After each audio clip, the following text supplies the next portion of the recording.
Nega Lamine Yamal maydonda tez-tez shortsini to'g'rilab turadi? So'nggi paytlarda bu g'alati odat muxlislar va kameralar e'tiborini tortmoqda. Avvaliga ko'pchilik buni oddiy va ahamiyatsiz harakat deb o'ylagan edi. Ammo bu holat bir necha bor takrorlangach, odamlar buning asl sababi nimada ekanini muhokama qila boshlashdi.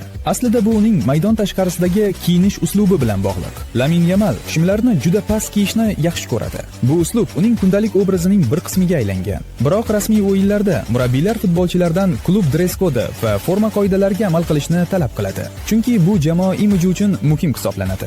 Ammo Yamal o'z uslubiga juda o'rganib qolganligi sababli unga bu qat'iy qoidalarga moslashish biroz qiyin. Shu sababli o'yin vaqtida uni shortsini beixtiyor to'g'rilab turganini ko'rish mumkin.